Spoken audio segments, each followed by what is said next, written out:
Dear students, today we will be talking about plane polar coordinate system. But before that, a quick revision of what you have done in your previous lecture. You have learnt about Cartesian coordinate system, wherein I told you that a Cartesian coordinate system can be right-handed or left-handed.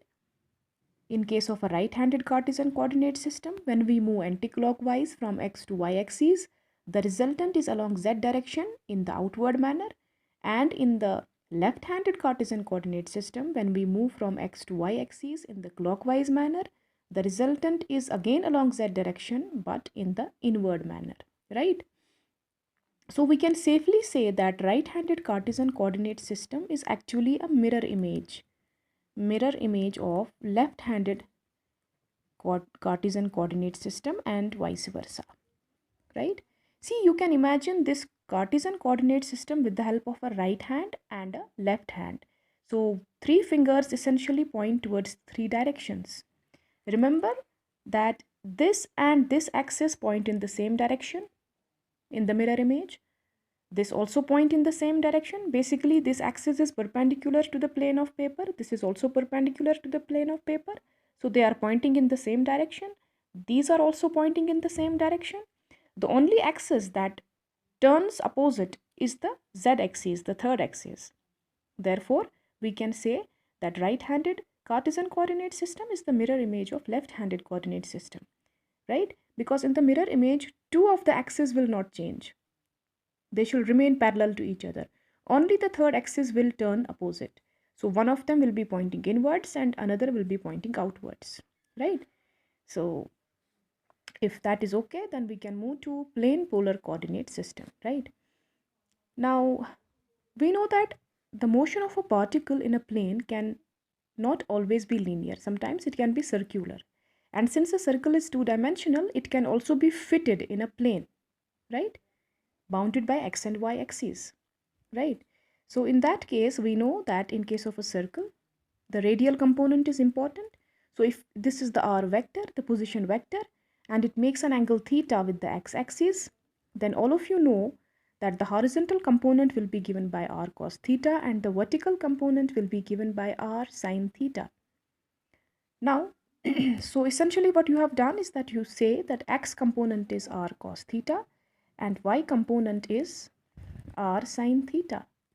Now, if you square and add these two factors, it comes out to be x square plus y square is equal to r square, because cos square theta plus sin square theta is equal to 1. And this is the equation of a circle, right? Now, what is the position vector r equal to? You have done that. It is equal to xi plus yj. X and y are the coordinates of a point, and I and j are the unit vectors along x and y axes. Now let us elaborate this equation. This r can be written as r cap.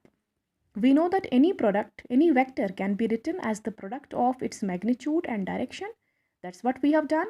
R is equal to r into r cap. For x, we can write r cos theta.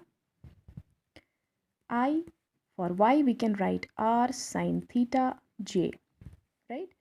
Now, if you want to find this unit vector r, this unit vector r points along the direction of r vector. So if you are interested in finding this r cap, what you will do simply is that you will divide throughout by r, magnitude of r, right? So r cap is cos theta I plus sin theta j, simple. But this is a very useful equation. You will need it in future again and again. So we can star mark it here. Now you shall be interested in another vector, and that is theta cap. Because in case of plane polar coordinates, we are basically interested in r and theta, right?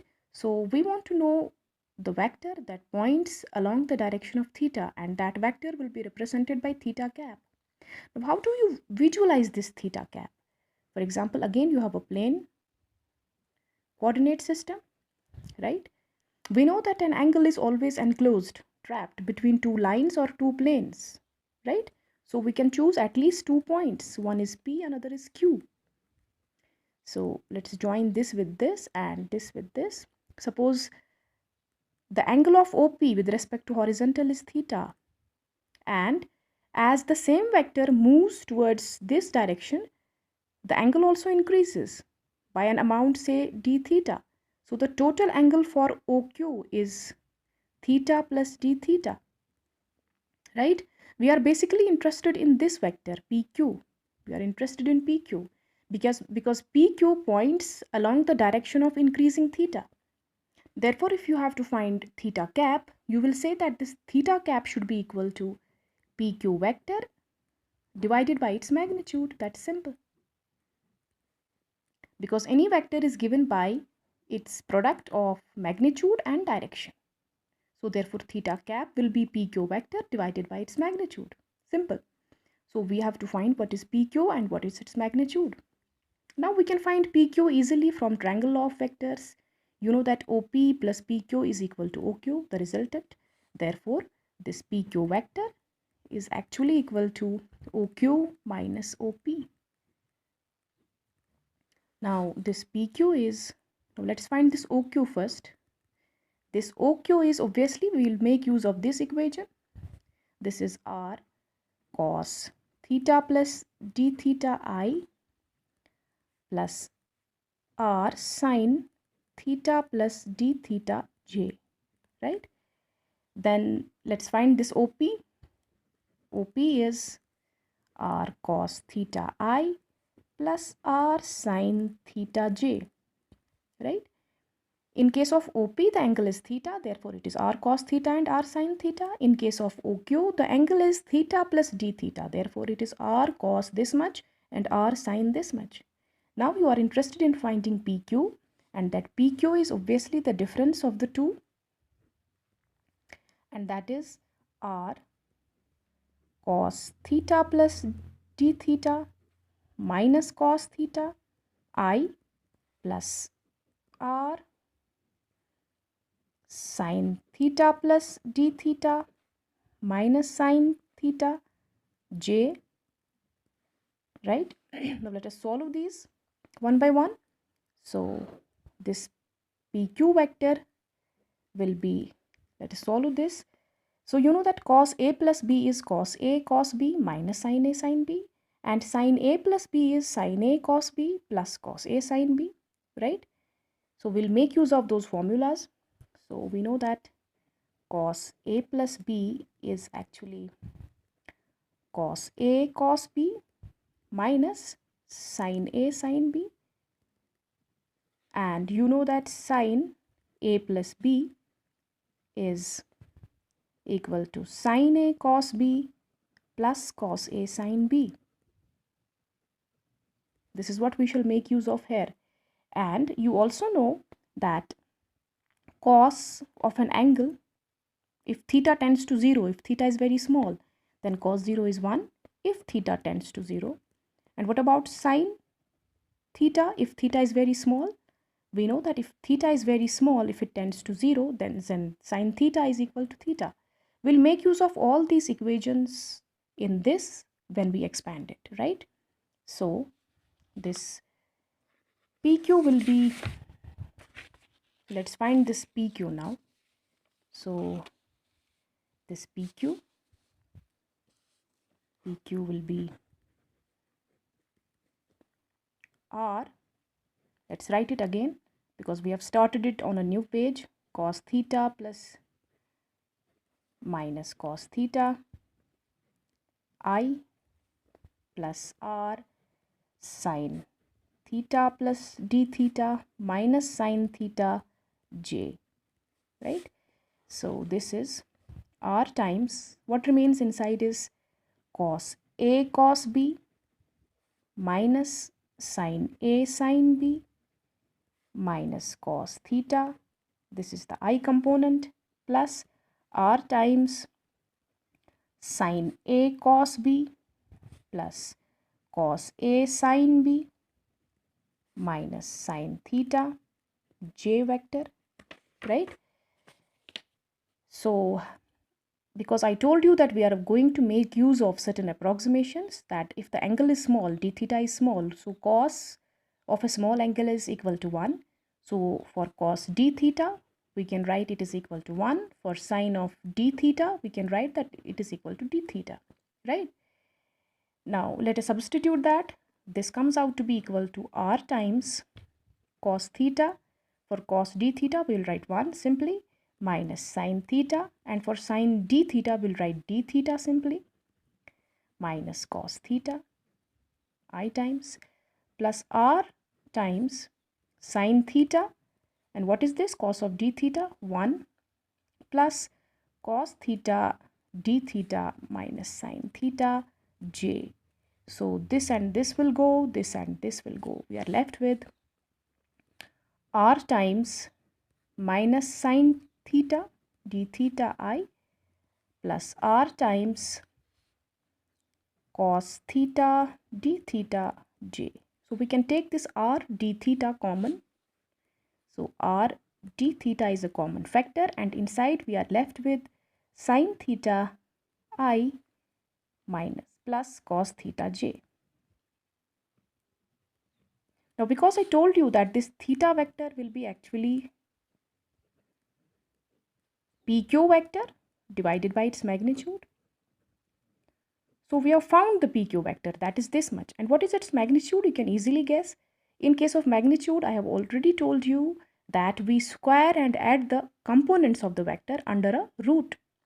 So once you square them up, sine square and cos square, it comes out to be equal to 1. You are left with r d theta only, right? So magnitude of PQ will be r d theta only, right? So we'll write it as r d theta minus sine theta I plus cos theta j divided by r d theta. So this and this gets cancelled. Theta cap comes out to be equal to minus sine theta I plus cos theta j. So this is another important vector that you have found out, right? So you have found the value of r cap is this and theta cap is this. So you are done with the major job. Now we'll do certain manipulations to see what is the relation between r and theta.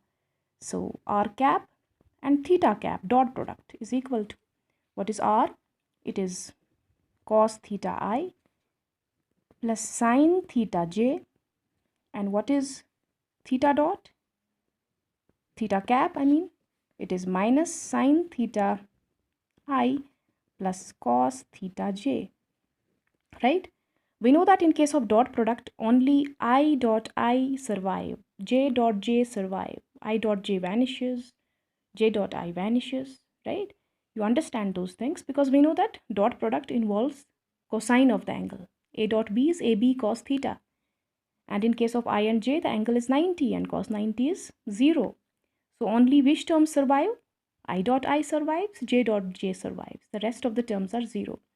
Now I dot I term gives us cos theta into sine theta, that is minus cos theta sine theta.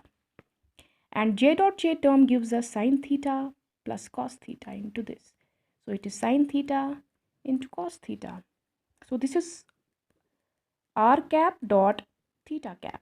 What is this? This is 0. And when the dot product of two vectors vanishes, we know that they are perpendicular to each other. That means r cap and theta cap are perpendicular to each other. If r vector is pointing in this direction and I told you that theta vector is pointing in this direction, they are exactly perpendicular to each other. Therefore, we say that plane polar coordinate system is orthogonal. So from here we can turn to the next page. So we can write that plane polar coordinate system